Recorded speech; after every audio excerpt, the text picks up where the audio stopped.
我在老婆的电脑上看到了一个最新建的文件，是照顾宝宝的全套攻略。结婚7周年纪念日，我半开玩笑地问他，我们是不是该考虑要个孩子了？他眼神躲闪，冷静地回答，我不喜欢小孩子，以后再说吧。可他分明在文件里给孩子起了名字，而里面的杨字是他贴身秘书的小名。可后来我心灰意冷，只想离开，他却固执的要和我有一个孩子，求我不要抛弃他。大家好，开始今天的分享之前，希望你能给人间烟火点个订阅，我将会分享更多优质的内容。乔明月下班回家的时候，满身疲惫，不愿多看我一眼，好像早上我和他提离婚只是开玩笑，只是闹脾气。他一回家就钻进浴室，然后顶着湿哒哒的头发探出半个身子。今天没烧水吗？见我没说话，他重又关上浴室的门。没过一会儿，围着浴巾便出来了。他边胡乱地擦头发，边大咧咧地坐在我旁边，重重地叹了口气。就因为我说不喜欢孩子吗？现在我一直都在忙工作，根本就没有精力要孩子。他察觉到自己有些激动，陡然把声音放得很轻，靠在我怀里柔声道，咱们以后再要，不行吗？我看向落地窗里映着的影子，虽然看起来亲昵恩爱，但是早就已经只剩表象了。我慢悠悠从他的怀里坐直，冷静地开口，离婚吧。乔明月。积攒好几天的委屈瞬间迸发，但是我说的话并不是气话。乔明月口口声声说着不喜欢孩子，但是却精心制作了抚养宝宝的攻略，甚至还有宝宝的名字，无论男孩女孩都叫思阳，而阳字是他贴身秘书顾一阳的小名。思阳更不用多说了，说是给乔明月做秘书，实际上顾一阳也是出身名家，当初求了顾父出面，才把乔明月的女秘书换成了他。而顾一阳的用意不用猜也知道，如果不是有一次我去公司给他送文件，可能也不会知道他早就背着我偷偷把顾一阳放在身边。他给我的解释也很敷衍，他说只是卖顾父一个人情，不好驳了他的面子。听见我重复了早上的话，乔明月的耐心瞬间拉到了极限，烦躁地按着太阳穴，整天把离婚挂在嘴边，觉得很好玩吗？裴雨申，如果你真的只因为我招进来一个男秘书，又拿要孩子来试探我，那你真是太可悲了。听了他的话，我才知道什么是此地无银300两。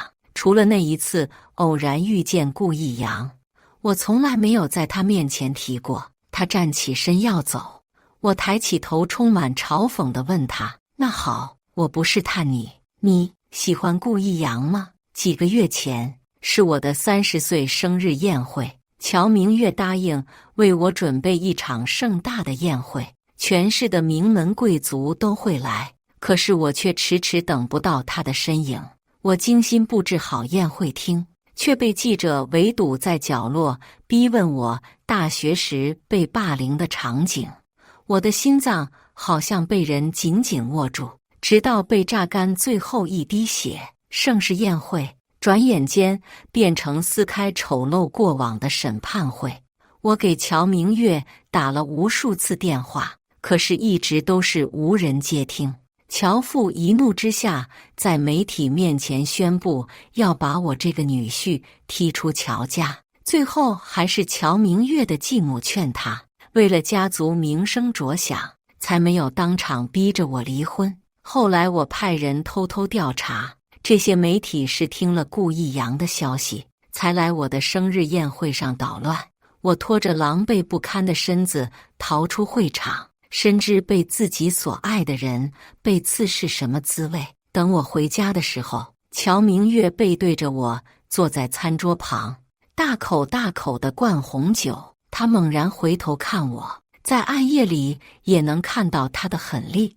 为什么你在媒体面前没有好好澄清呢？现在乔氏已经因为这件事受到影响了。我知道他所说的澄清是什么意思，他想让我在公众面前逃避和遮掩那些不堪的过往。他说他可以不在意，但是他不能让别人知道自己嫁的男人是个被人踩在脚下随意打骂的懦夫。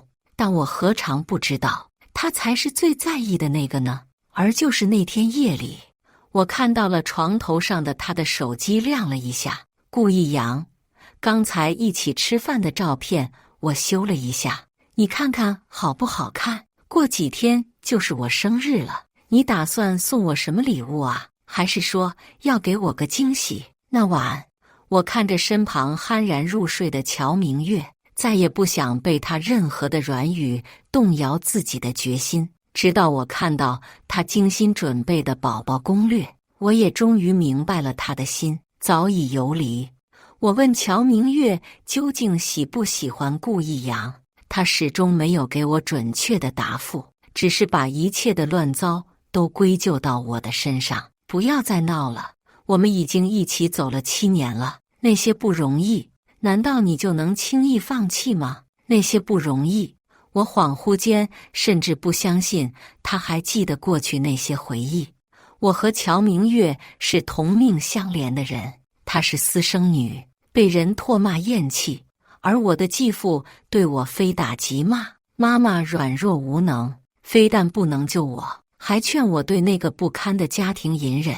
乔明月不经意间掀开了我的长袖，露出惨不忍睹的疤痕和乌青。我抬头撞见了他惊诧的表情，还有皱着的眉头。我畏畏缩缩地把胳膊藏进袖子里，眼神躲闪着，扯了个慌。我自己不小心摔倒了。自那以后，他想方设法和我做朋友。我的出身寒酸，别人都不相信乔明月会真心实意和我相处。有人说是乔明月这个富家千金跟我这个穷小子玩的游戏，也有人说她原本就是个叫人看不起的私生女，跟我一起玩纯粹是抱团取暖。但是我知道的是乔明月在我被打之后拉着我跑进附近的树林，给我讲故事，给我上药，是他给了我从来没有感受到过的温柔。但是我也感受到他的温柔源于在光鲜亮丽的乔家受到的不公对待。他没有忌讳地提起他的妈妈，是乔父欺骗了他妈妈，让他妈妈背上了小三的骂名。正妻无数次跑到乔明月的家里大闹，把他妈妈打到爬不起来，就是小小的乔明月给他上药。他自嘲地笑，我包扎的手艺都是练出来的。我们互相给对方看自己的伤痛，互相救赎。我们也发誓，这些不堪的痛楚只存在自己的心里就好。可是大学的时候，我意外被一群小混混堵在巷口，等乔明月赶到的时候，我被打得无法动弹。乔明月一脸焦急地打了救护车。在我住院的那段时间，他也一直在我身边照顾我，给我安慰，还有活下去的希望。那时，他抓住我的手腕，坚定道：“我永远都不会说出去。”我和他勾了手指。后来，我们为了摆脱彼此陷入的深渊，他选择自己创业，我选择给他当坚强的后盾。乔氏集团就是我们俩一起应酬，每天熬到深夜才建立起来的。他遗传了乔父商业精英的头脑，也有他妈妈带给他的乐观。可是7年过去了，他在日日夜夜中缓慢蜕变，变成了冷血无情的总裁。而当初少女所对我说的一切，好像一瞬间都成为泡影。屹立在我面前的是血淋淋的现实。医生的呼唤把我唤回现实世界。裴先生，下个月你就能做手术了。过度的应酬和熬夜加班，致使我患上了胃癌。幸好发现得早，可乔明月一心扑在工作和顾一阳身上，我只能独自治疗和手术。我接过医生给我开的一些药，从诊室走出来，没想到迎头撞上了顾逸阳。他穿着高定西装，一派精英模样，和穿着休闲服的我格格不入。裴先生，之前那次生日宴会，我和乔总没能参加，你会不会怪我们啊？他知道，自从他上次在我宴会上的操作，我只要一想起生日就会痛不欲生。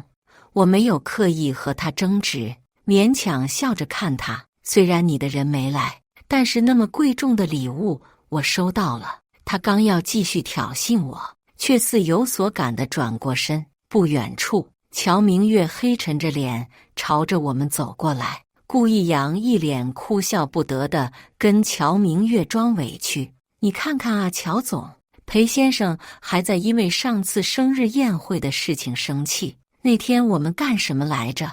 你快给他解释解释。”顾逸阳丝毫不掩藏自己的野心，甚至希望乔明月能当即宣布和我离婚。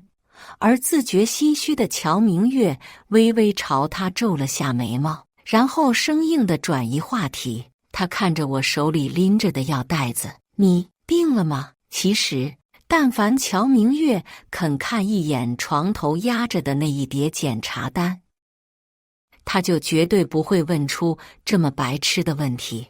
我也根本不愿和他搭话，想要绕过他们走出医院，却被乔明月利落地拉住。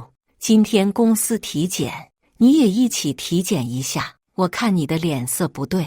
我直直地盯着他拉住我的那只手，好久他才识趣地拿下来。刚才还和声细语的他，瞬间黑掉了脸色，声音也充满着不耐烦。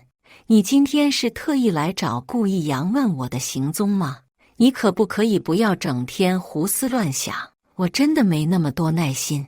我真的觉得无语又好笑。他以为自己有多么重要，我要特意来问小三关于他的一切。事实上，我也确实笑出来声音来。对不起，你没有那么重要。还有，以后不要动不动就碰我，我嫌脏。根本没想到我态度的强硬，还有我决绝的背影。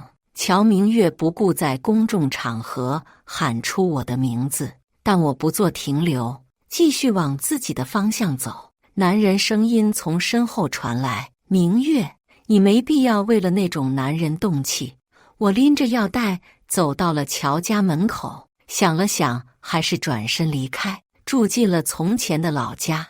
我妈和继父早就在我结婚那天求着乔明月这个白富美儿媳给他们买了个房子，欢欢喜喜住进去。就因为那套房，我在婚礼现场受到了乔明月的冷言，还有乔家人和宾客的非语。而从前住的老家，好多年都无人问津了。我刚收拾了一半，手机突然响了响，接起来是乔明月冰冷阴沉的声音：“你不是一直怪我没有给你好过30岁生日吗？今天我给你补办，还是原来的会场，所有人都会来。”没过一会儿，热搜上就预告了会场的现场图，还有参会人员的名单。而原帖正是顾逸阳用自己的大号光明正大地发布的，用工作的名义意欲在众人面前羞辱我第二次。我没有换衣服，穿着那身普通的常服到达了宴会。一路上，开车门的侍者还有门口的保镖都向我投来异样的目光。最后，我在最显眼的主位坐下，和所有人都显得格格不入。乔明月刚刚还谈笑风生的笑脸骤然没了踪迹，端着红酒杯走到我跟前，眉毛皱成川字形，藏不住的厌恶。你就穿成这个样子来参加宴会？他的不满引来了众人的围观，好像都在盘算着看一场大戏。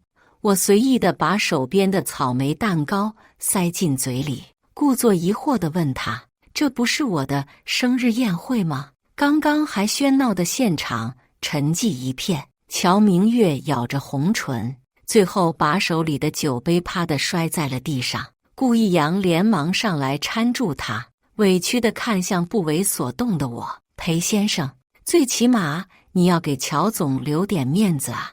我大咧咧地抹了一把嘴边的奶油，嘲讽一笑。面子？我觉得你的乔总不太在乎自己的面子。男小三都来了，我穿成这样好像也不丢脸。然后我上下打量了一番顾一阳，反倒是顾先生今天打扮得这么帅气，和乔明月站在一起很般配啊！要不要借此机会结个婚？话音刚落，忍无可忍的乔明月抬起手打在我的脸上，眼睛里的红血丝显而易见。我摸着自己火辣辣的左脸，脸上的笑容还是没有消退。乔明月扒开拉着顾一阳的手，怒气冲冲地用手指指着我。我当初就应该听我爸的，门不当户不对，早知道最后是这个下场。现场一阵哗然，只有我漫不经心地贴近气到喘着粗气的乔明月。那你给大家说说，谁和你最门当户对？在众人灼灼的目光之下，乔明月肉眼可见的慌了，皱着眉毛示意我不要再说下去。而恨不得马上小三上位的顾一阳渴望地看向乔明月，等着他说出他的名字。可是我太了解乔明月了，就算他和我在这里僵持一整天，他也不会承认自己的丑闻。他是个可以以别人为代价保住自己的自私鬼。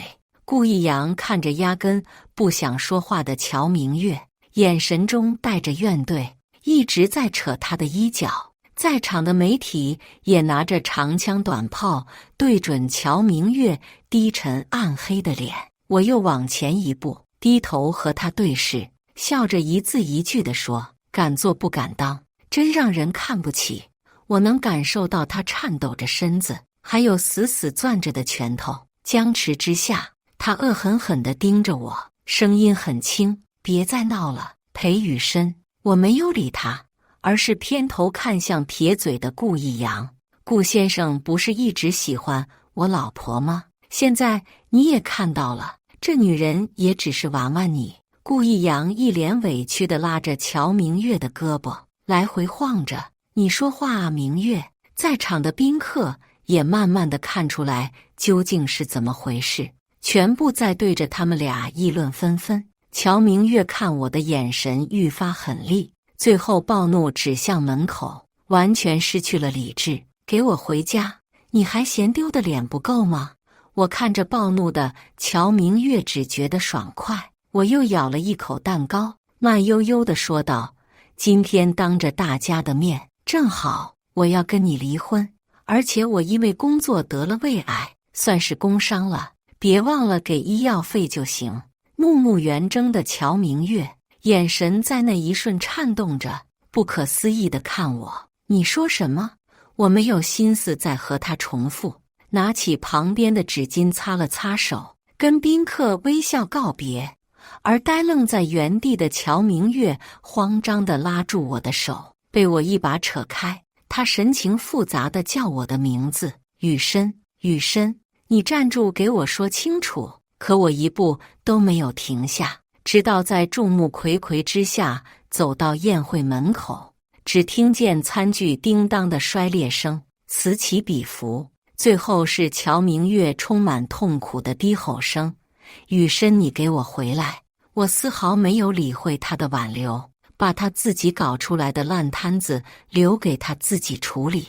我坐在出租车里，看向倒车镜，乔明月的身影渐行渐远的。没过一会儿，我的手机开始信息爆炸。他问我为什么不告诉他我得了胃癌，他还说只要我相信他，我们就能熬过7年之痒，就能回到以前。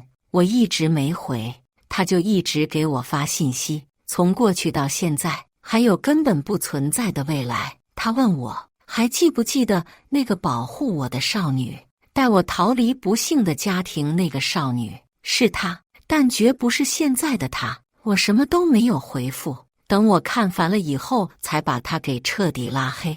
此次宴会传出来的绯闻瞬间满天飞，乔家被推到了舆论的风口浪尖，而顾逸扬在乔明月的逼问之下，也承认了自己那晚和他没有发生关系，只是骗他的幌子而已。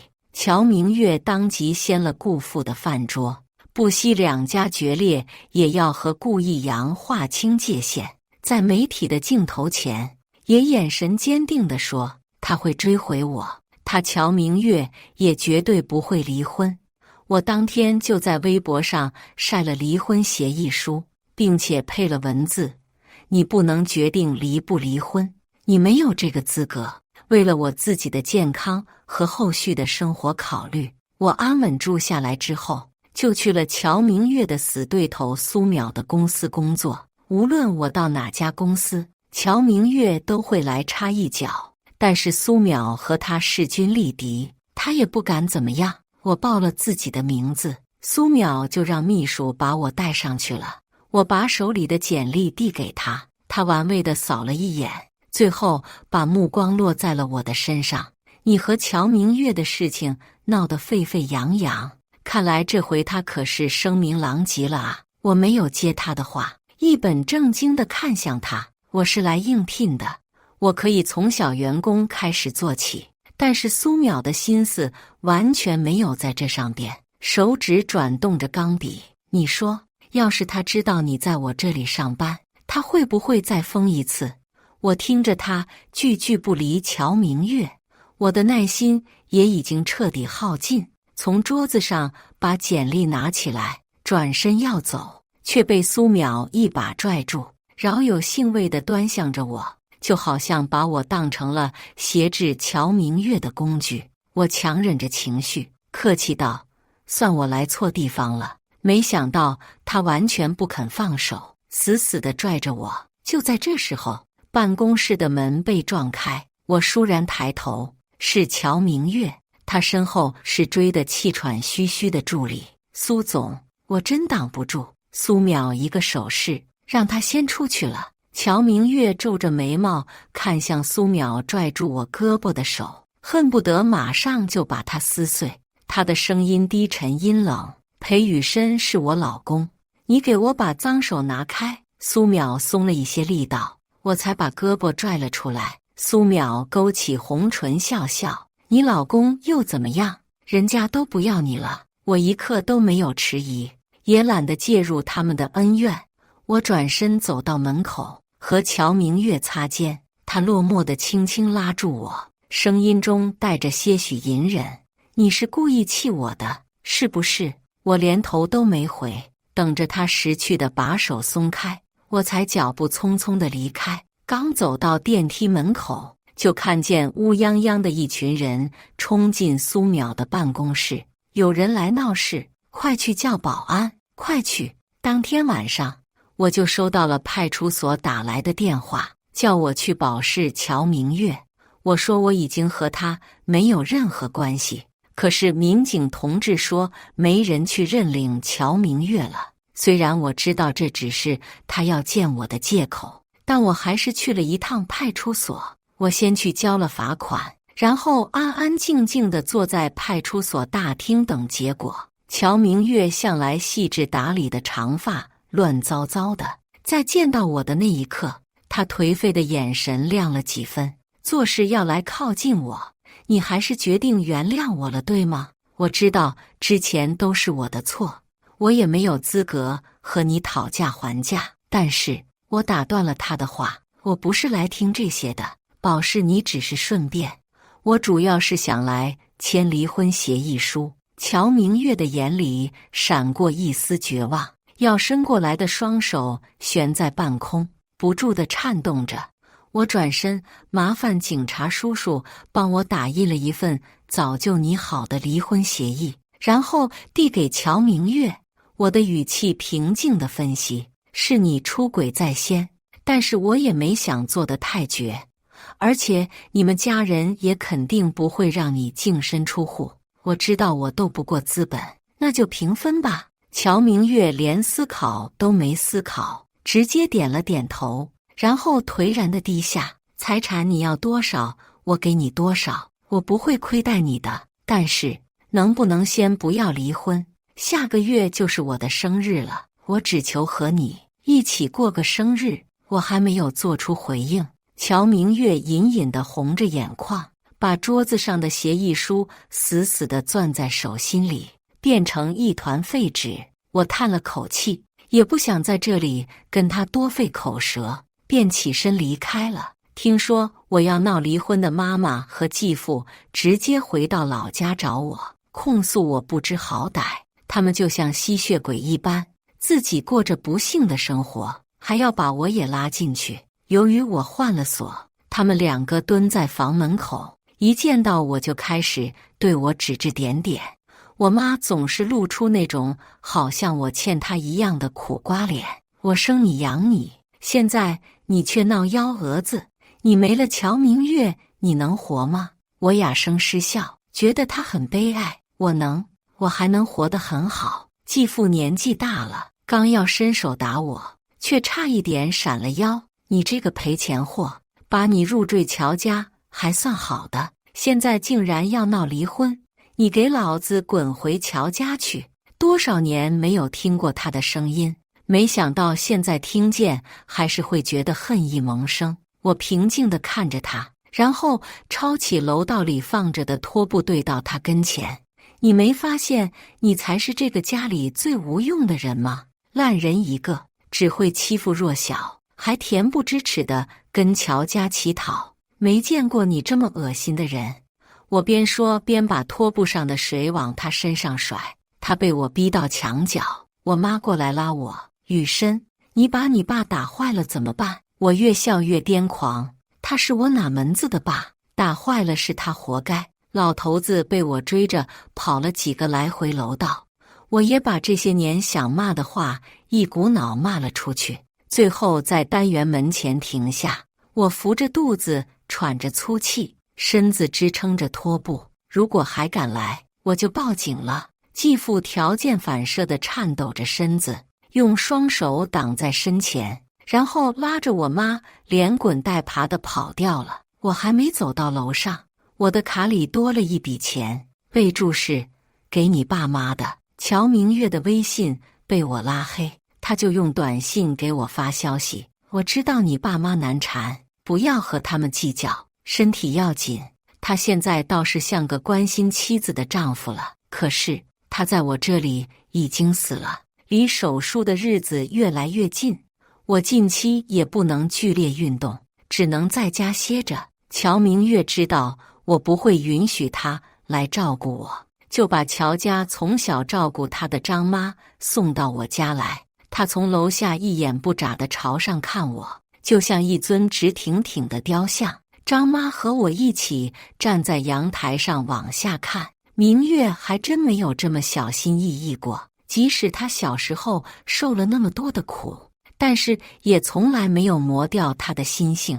现在他这副模样，我笑着闪开身子，把窗帘拉上一些。今天的太阳太晃眼了。张妈虽然句句提着乔明月，但是她多少还是能理解我的处境，从来没有劝我回乔家，而是让我放平心态，好好养病。张妈说，自从我提出离婚以后，乔明月好像变了个人似的，性格变得异常古怪。哪怕因为出轨绯闻，乔氏集团遭遇危机，他也没有任何精力去对抗，每天郁郁寡欢，甚至一个人跑进树林里待上一整天，到了黄昏时刻才回家。由于顾一阳把我被霸凌的事情说给媒体，他知道以后直接把顾一阳告上了法庭，但是证据不足，最后也没有判处。顾一阳气得休庭后找乔明月理论，结果从又高又长的石阶上摔了下来。乔明月转身直接走了，连救护车都没有叫。最后被媒体炒作，说顾一阳是因为自己做了错事，恼羞成怒才选择自我残害。顾氏集团也受到了很大的影响，顾父的脸面上实在过不去，在媒体面前宣布和顾一阳解除父子关系，和他划清了界限。我每天听着张妈唠叨这些，也全当解闷。更重要的是养病，手术很成功，医生说只要我精心休养，很快就能康复。不久，乔明月如约到了我家楼下，张妈给我带好日常用品，在我临出门时拉着我的手，不用顾及太多，哪怕是明月的生日也没关系。我会心一笑，理所当然的点头，把离婚协议塞进包里。几个月再见。乔明月的精神显而易见的脆弱，没有了当初那般盛气凌人。他靠在车头站着等我，我默默坐上车。只要我不开口，他尽管有无数想说的话，也都咽了下去。我以为按照他的性子会带我去高级餐厅搞什么贵宾宴会，没想到乔明月直接带着我回了他家。再次进乔家的门，我能感受到的只有陌生和凄凉。家里的下人被他赶了出去，也没有人替他打理，家里的一切都杂乱无章。乔明月招呼我坐进沙发里，手忙脚乱地倒了一杯温吞吞的白开水。在我的印象里，自从他进了乔家宅子，就没有细心体贴地照顾过我，哪怕一杯水。乔明月垂着眸子，把茶几上的东西收拾好，语调温柔：“我去做饭，你在这里等着就好。无聊可以看看电视。”在乔家，我感受过各种各样的无聊。坐在这个偌大的宅子里，好像我的生活一直被圈进这个沙发，开着电视等他回来。可每次看到的也只是面无表情的脸，还有他疲惫的身影。虽然我没什么心情，但还是打开了电视，直勾勾盯着那个熟悉的频道。你快去做吧，下午我还要去做复查。我用余光扫到了他扬起的嘴角，我直接补了一句：不需要你陪，我自己去就行。语毕，我捕捉到他眼底的失望，带着皱纹的眼尾闪烁着泪光，嘶哑的喉咙里挤出一个音节来：好。见我完全没有理他的意思，他便落魄地钻进厨房开始忙活。我也压根没有期待他能做出什么饭来，因为他从没有进过厨房。光听厨房里叮叮咣咣的声音也能知道，手术康复期很容易困。不知不觉，我听着电视的声音就睡着了。再醒来，是乔明月小心翼翼地扶着我坐到了餐桌旁边。我迷迷糊糊地睁开眼睛，是一桌子还算不错的饭菜。他期待地搓搓手，脸上是几年都没看到的天真笑容。我学了好久，你快尝尝。我看着俨然一副家庭主妇的乔明月，甚至觉得陌生。我拿起筷子随便夹了一口笋丝，味道好像还不错。如果不是他做的，我可能会吃很多。我看着他自导自演似的许愿，吹蜡烛，就好像他现在很幸福，很幸福。可惜我一直都没什么表情，看着他自以为的幸福时刻。我从包里把离婚协议书摆在餐桌上，递过去一支笔：这回签了吧？乔明月还想逃避话题，忽略那张不大不小的纸，偏过身子要切蛋糕。最后吃一口蛋糕好不好？我直接拒绝了，我不想吃了，签了吧。乔明月嘴角的笑容隐退，眼神直愣愣地盯着协议书，沉默了好久，才犹豫着签了字。任务完成。我把离婚协议小心地塞进包里，起身要走。乔明月不轻不重地唤了我的名字：雨深，你等一下。我的脚步顿了顿，只见他转身跑去书柜那里，拿出了一本文件夹。他一边摸着肚子，一边支支吾吾道：这是我做的功课，我想尽到做母亲的责任，我们有一个自己的孩子吧，好不好？他仰着头，用期待的眼神注视着我。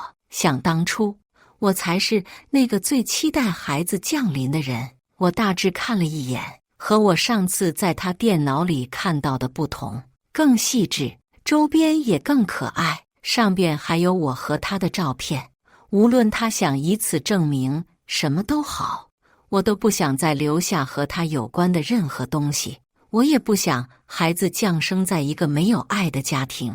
我快速把文件合上，我拒绝。我说过了，我们之间没有任何关系，都离婚了。难道让孩子生下来过苦日子吗？他可以把自己的生活搞得不幸，但是我不能容许他让我的生活变得不幸。我转身走到门口的时候，隐隐约约听到乔明月说了句保重，可是我也已经没有任何迟疑地离开了。几天后，我又一次接到了派出所的电话，这次是乔明月出了车祸，他在医院想要和我偶遇，却在马路对面看到了一个和我很像的男人，哪怕像的只是背影。他一刻没有犹豫地冲了过去，却没有注意到左边驶来的汽车，虽然没有致命，但还是撞坏了一条胳膊。我知道让警察给我打电话只是乔明月想要见我的借口，这次我直接拒绝。不好意思，我和乔小姐没有任何关系，我们早就已经离婚了。说完，我就挂断了电话。只是我没想到的是，我们还会再次见面。后来忙于建立自己的工作室，我不小心熬了个通宵，起身时贫血晕了过去。等我逐渐恢复意识的时候，第一眼看到的是乔明月淌着眼泪抱着我胳膊的欣喜模样。见我醒过来，他给我递过来一杯水，插上了一根吸管。雨深，我张开干燥的嘴唇喝了一口，没有理会他。这次谢谢你，但请你以后你不要再来了，以后我也会照顾好自己，再也不会打扰你了。雨碧，乔明月的眼角闪过一丝泪光，落寞地低下了头。那只没有缠纱布的手死死地攥起了拳头，哪怕是他的哽咽声，也没有把他修饰得很可怜，只觉得可悲。乔明月走后，我觉得我的生活又如此鲜活有力。张妈一直在我这照顾我，虽然她也会偷偷拍我的照片给乔明月发过去，我也只是睁一只眼闭一只眼。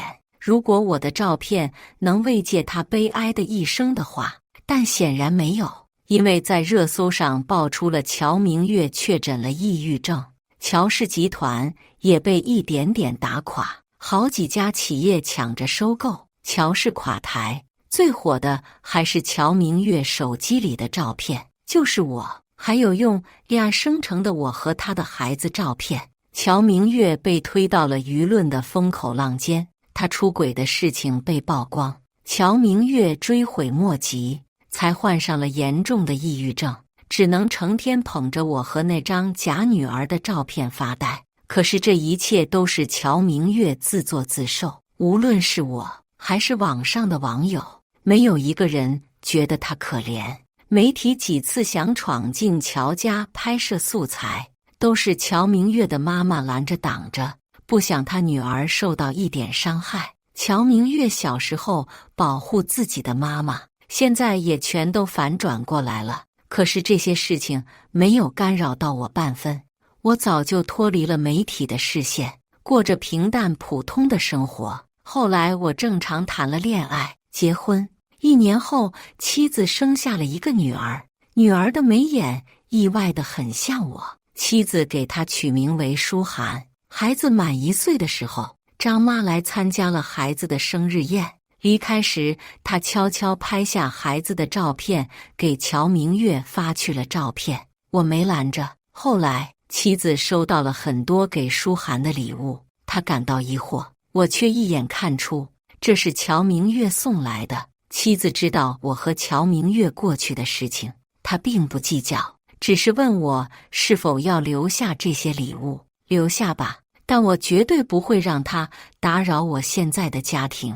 舒涵5岁的时候，乔明月因为自杀而去世了，新闻也是铺天盖地。舒涵指着平板问我：“这个阿姨好可怜啊。”我只是把平板电脑关上，拉着舒涵的手。可怜之人必有可恨之处。不看这些伤心的事了，我们和妈妈一起去旅游好不好？自那以后，那个阿姨再没给舒涵寄来礼物。我们一家3口过着平静又幸福的生活。